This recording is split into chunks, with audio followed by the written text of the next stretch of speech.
À l'université, j'ai suivi quelques cours de français.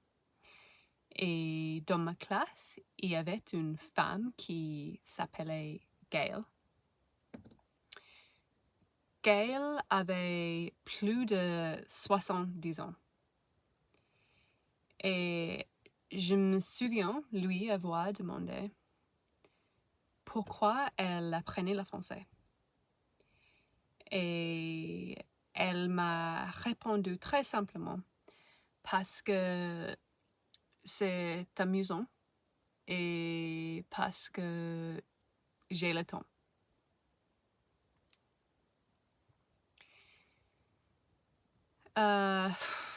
J'ai une confession. L'autre nuit, je me suis réveillée à 3 heures du matin. Et en fait, ce n'est pas rare pour moi de me réveiller à 3 heures du matin et de penser. Souvent, quand ça arrive, j'ai l'impression que je manque de temps. Comme si quelque chose avance sans moi. C'est une sorte d'anxiété, discrète mais constante, comme un train qui passe. Et si je ne monte pas tout de suite, je vais le rater.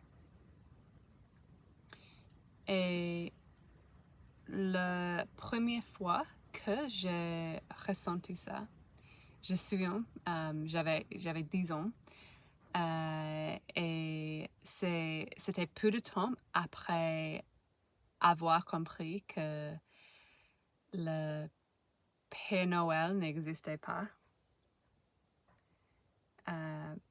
que Peter Pan n'était qu'une histoire.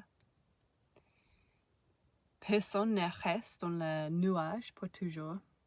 Personne ne reste jeune pour toujours. Et un jour, comme tout le monde, moi, je deviendrai adulte.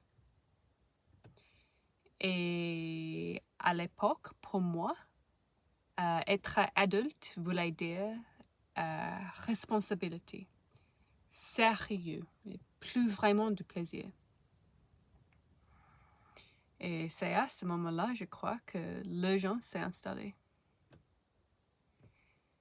Et je me souviens avoir pensé, j'adore avoir 10 ans parce que Bart Simpson a 10 ans.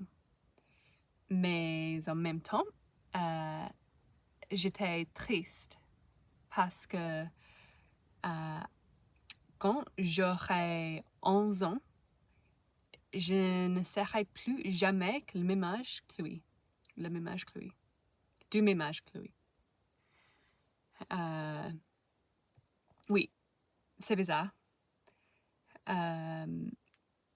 Mais Bart Simpson représentait quelque chose. La liberté, l'insouciance, le fait de ne pas trop se soucier du regard des autres. Et inconsciemment, je pensais que cette liberté était liée à mon âge. Comme si j'avais une autorisation temporaire d'être libre. Et aujourd'hui, encore, parfois, je me réveille à 3 heures du matin avec cette sensation que le temps avance et que je dois faire vite. Et oui, l'urgence n'est pas forcément mauvaise. Un peu de stress peut être utile.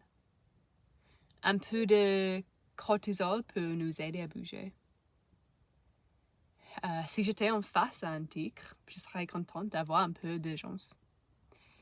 Mais vivre constamment en comparaison avec les autres ou avec une idée ce que je devrais être, ça crée une crosse permanente contre l'horloge.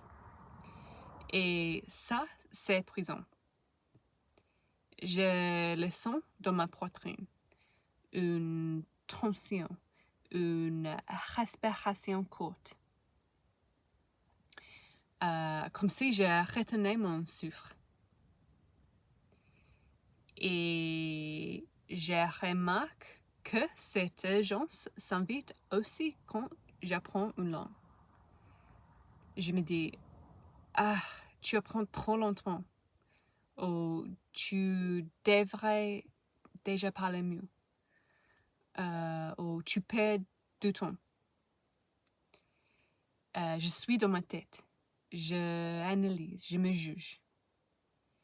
Et apprendre devient plus difficile. Alors qu'apprendre une langue demande d'autre chose. Ça demande de respirer, de jouer, d'accepter d'aller lentement. D'être présent dans l'expérience. Je dis pas que les gens c'est toujours mauvais. Mais pour moi,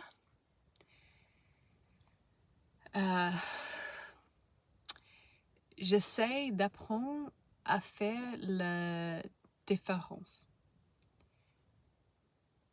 Par exemple, est-ce que je bouge vers quelque chose ou est-ce que je fris quelque chose?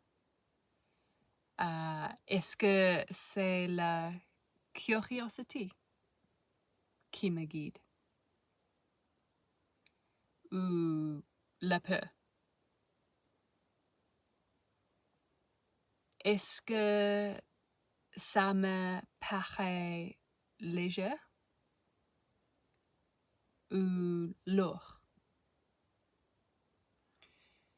Et parfois, je pense à Gail. À 70 ans passés, elle m'a dit « J'apprends le français parce que c'est amusant et parce que j'ai le temps. » Et peut-être que la liberté, ce n'est pas d'avoir 10 ans pour toujours comme Bart Simpson, mais de pouvoir dire n'importe quel âge, je fais ça parce que c'est amusant et parce que j'ai le temps.